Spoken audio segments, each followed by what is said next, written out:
These are stories about my reluctant and courageous journey into understanding and identifying my emotions and what I learned. I'm super grateful for the questions you guys ask because they are guiding me on this fantastic journey. This week's topic comes from Sydney, who wanted to know how I used anger to find inspiration, which means this week's topic is about how I used anger to find inspiration. In the previous video, I talked about how I got through a time I felt anger. In this video, I'll talk about a time I felt angry and I realized maybe I could be inspired. In the next video, I'm focusing on a time I knew I could use my anger to find inspiration. And in the next video, we'll meditate. In the last video will be the Fridity or the Friday Ditty, where I bring it all together. I get a little more poetic and a little more nerdy to make sense of the journey. All the videos will appear in the playlist, How I Used Anger to Find Inspiration. So, if you have a question like Sydney did, comment below or DM me on Instagram. I'm Angela, and this is me making sense of myself. The question I'm starting with today is, when did you realize that maybe you could use your anger to find inspiration? That's a really great question because I don't know when exactly I started to shift. I think that it was probably when I had caregivers, early on in my caregiver journey, and I think something happened. I'm really trying to remember what it was that made me upset.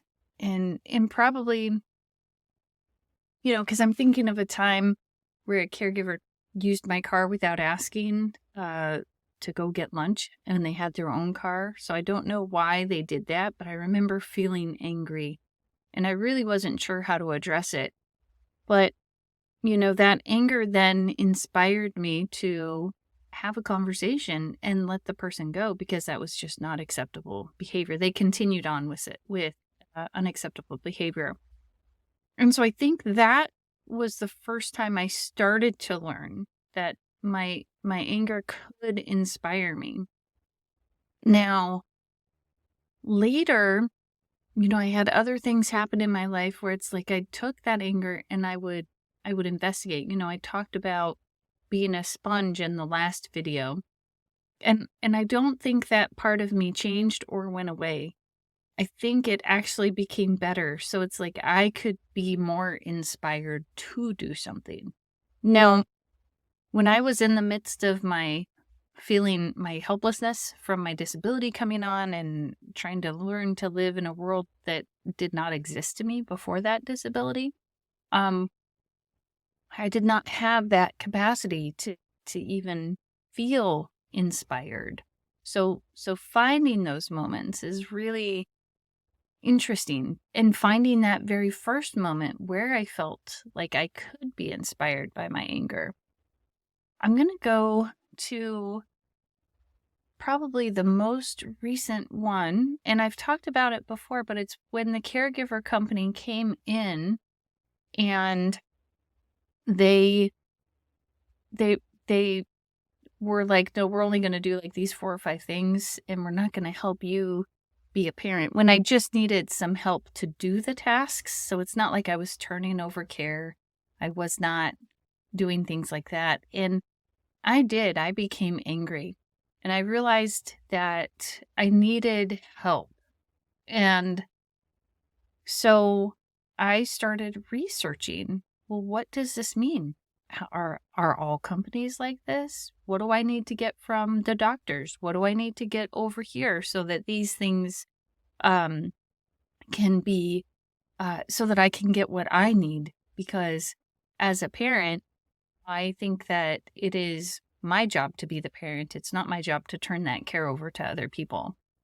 So I used that to find inspiration, and it actually inspired my old podcast, Relatively Damaged, but it inspired so much more because that energy that I took from the anger that I put into good was really super helpful, and I think really important to me recognizing that just because I have a disability doesn't mean I'm not valuable. I'm valuable because I exist, just like you are. You exist, which means you have value. You are important. And I think that sometimes I forget that my anger is and can be inspiring, not only to myself, but to other people.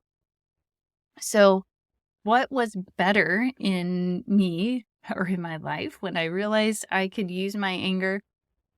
I think I started realizing that I had a capacity that, although it wasn't the same as everyone else out there, that I would see in my social media feeds and the people I was surrounded as, at least physically, but that I was still better and I still had value. And I think that me recognizing that I'm valuable, even when maybe other people don't think I am valuable, that was really, really important.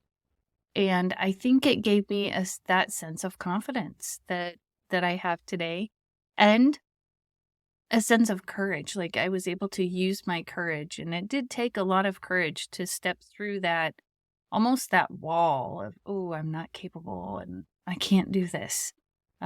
But I knew without a doubt that I could parent, and I could parent well, and I wasn't going to let anybody take that away from me. How confident were you that using your anger to find inspiration was the way to go? Well, like I said earlier in the video, I don't know if I knew that it was the way to go. It's just what happened. I knew I wasn't going to give up.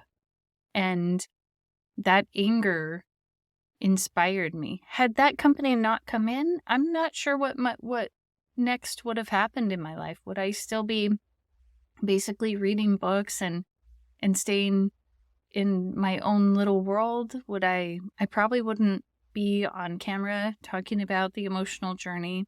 And I never would have had the podcast Relatively Damaged that's still out there and available for you to listen to.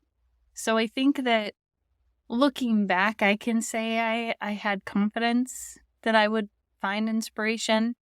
In those moments, I'm not totally certain that I knew that without a doubt. So I would love to hear from you. How has anger helped you find inspiration? These videos will be located in the playlist, How I Used Anger to Find Inspiration.